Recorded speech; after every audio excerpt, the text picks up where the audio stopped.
Conta pra gente um pouco sobre o que é a Vanke, né? Vocês estão chegando com essa nova tecnologia, digamos assim. Explica um pouquinho o que é isso. A gente está construindo o primeiro cartão unificador hoje da América Latina. Então, a nossa proposta é que o usuário tenha um único aplicativo e um único cartão para operar os cartões que ele já usa no dia a dia. Então, ele baixa o nosso aplicativo, cadastra os cartões que ele já usa na nossa plataforma e recebe em casa o nosso plástico, né, o nosso cartão, para transacionar nesses cartões. Então, basicamente, ao invés de precisar sair de casa com todos os cartões que tem na carteira, sai só com um cartão e nesse cartão você consegue fazer as compras nesses outros cartões que você já tem. Exatamente. A proposta aí é trazer uma simplicidade para operar múltiplas soluções financeiras e segurança, porque o usuário sai com apenas um cartão de casa e blinda os cartões que ele já usa, mantém eles em casa em segurança. A gente vai falar um pouquinho mais sobre segurança ao longo do nosso bate-papo, que é hoje um foco bem importante para a Vanke, mas a ideia é que o usuário simplifique a forma que ele relaciona com o dinheiro dele. Um único cartão, tem que lembrar uma única senha, acessar um único aplicativo para entender seus gastos. Então é exatamente isso, ele vai andar com um único Uma pegada cartão. meio Steve Jobs, assim, né? Tipo, de unificar coisas que todo mundo usa para seu bolso ficar mais vazio. Exatamente, Exato. o que ele fez com o iPhone, né? É, Sim. E aí tem um ponto também que a gente vai um pouco além, que é a questão também hoje em dia que provavelmente é o nosso carro-chefe, né? A nossa principal função, que é a unificação de créditos, né? Então, a gente começou vendo esse problema da questão da organização financeira mesmo, né? Das pessoas terem vários cartões e isso é muito difícil de organizar as contas, só que à medida que a gente foi tendo contato com os usuários, e a gente pode falar também as conversas que a gente teve, a gente viu que existia um problema muito maior também, que é essa questão da falta de crédito para as pessoas, né? Então, algumas vezes a pessoa ela tem renda de fato, mas os bancos eles não conseguem ver que essa pessoa poderia ter um crédito maior, então ela acaba ficando com 5 cartões, 4 cartões de crédito, que tem limite só de R$1.000, por exemplo, né? Então, se ela quisesse comprar, por exemplo, um telefone celular, ela não daria conta. Então, o que a gente faz com a unificação de crédito é basicamente, se a pessoa tem, por exemplo, 3 cartões com limite de R$2.000, a gente consegue unificar esses 3 cartões, então ela conseguiria fazer uma compra de R$6.000, basicamente. entendi. Mas uma coisa é que, só para o pessoal mais leigo, né, que não entende. Quando você tem um cartão de crédito, você tem ali um limite, e aí é como o banco paga para você e depois você tem que, né, arcar aquilo com o banco no final do mês no pagamento da fatura. Sim. Como que vocês conseguem ter esse crédito unificando os 5 bancos para uma pessoa conseguir fazer uma única compra de uma vez só? A nossa tecnologia, ela opera num sistema onde eu consigo atuar numa ponta como emissor de cartão de crédito. Então, a gente tem toda a infraestrutura bancária, a gente está construindo toda a infraestrutura bancária para a emissão de cartões de crédito e o nosso algoritmo, a nossa inteligência, consegue cobrar nesses cartões em menos de um segundo e autenticar a transação real-time. Então, é um algoritmo que a gente vem desenvolvendo há 3 anos para possibilitar que isso ocorra, né, com fluidez e que a gente está aí na reta final de colocar a infra no ar. Mas é basicamente assim que a gente opera.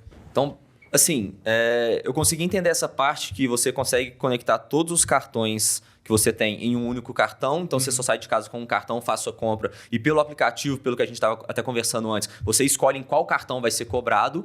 Só que com essa questão da unificação de limite, eu consigo fazer uma compra, por exemplo, que vai ser maior do que o meu limite de um cartão e fazer essa distribuição nos limites de cada cartão. Por exemplo, esse limite de R$6.000 em 3 cartões de R$2.000. Se eu quiser fazer uma compra de R$4.000, eu consigo? Sim. E você consegue também, a gente está desenvolvendo isso também para você conseguir configurar dentro do próprio aplicativo qual porcentagem que você vai querer para cada cartão. Então, vamos, por exemplo, Que bacana. se você fizer uma compra de R$2.000, cara, eu só quero 1.500 no cartão e 500 no outro. Dá para você fazer isso. Então, você colocaria 75% em um e 25% em outro. Então, isso aí é completamente configurável. Isso vai de acordo com o limite de cada cartão seu. Porque, nesse exemplo hipotético, você tem o mesmo limite em todos os cartões. Mas, na verdade, não é isso que acontece, né? A gente vendo com os nossos usuários assim, tem alguns cartões que eles têm limite de R$2.000, outro cartão que eles têm limite de 800, de 3.000. Então, isso aí vai variar muito, dependendo da realidade do usuário mesmo. E vocês vão oferecer algum...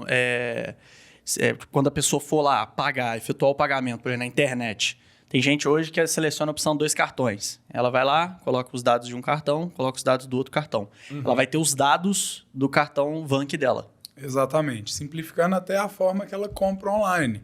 Porque no próprio aplicativo que ela define as regras de cobrança.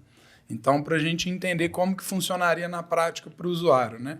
Ele baixa o aplicativo na loja de aplicativos, iOS, Android, faça o onboard ali, seu cadastro normal. Conforme acontece em outras instituições financeiras, 100% online, tá? Em seguida, ela cadastra os dados dos cartões originais dela em nossa plataforma. A gente faz um processo de tokenização, onde a gente não consegue acessar os números desse cartão por questões de segurança, tá? Então, esse é um ponto muito interessante da gente entender, que a gente atua literalmente como um firewall para o dinheiro do usuário. Então, ele cadastrou os dados do cartão dele, a gente tokeniza e não é possível mais acessá-los por meio da Venk.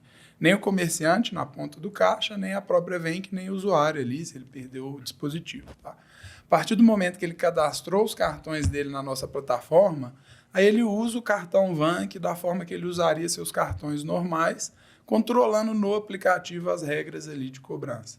Qual cartão que ele vai ser cobrado no caso, tá? Quanto à unificação de limite em específico, ela também acontece de forma semelhante, com a diferença, como o Marcos falou, que o usuário define quais são os percentuais de cobrança e quais são os cartões que vão ser cobrados.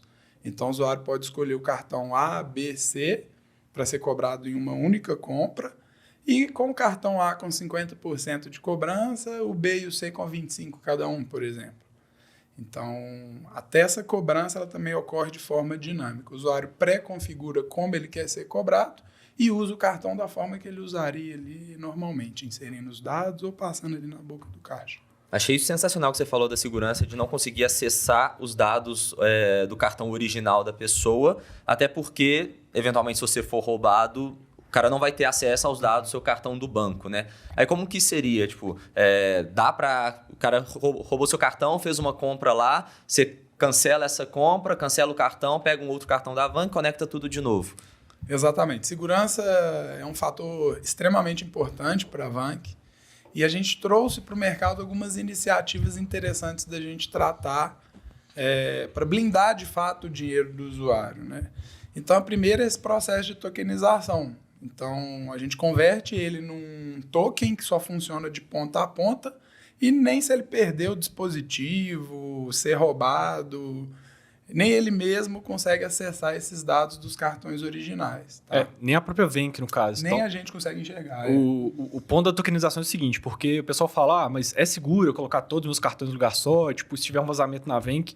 Então, a gente tomou cuidado para fazer o seguinte, depois que ele é tokenizado, nem nós mesmos vamos dar conta de ver. Então, por exemplo, se algum dia alguém invadir a Venk, a única coisa que ele vai ver são os tokens lá que não querem dizer nada. Pra quem não sabe o que é token, só pra... É tipo uma criptografia. Claro, é uma criptografia. Um token é interessante a gente entender. É interessante a gente entender a diferença entre um token de criptografia, um token transacional e um token do assunto que está muito em alta em blockchain. São coisas isoladas. A Venk tem até iniciativas em blockchain, mas tratando da tokenização, como ela acontece?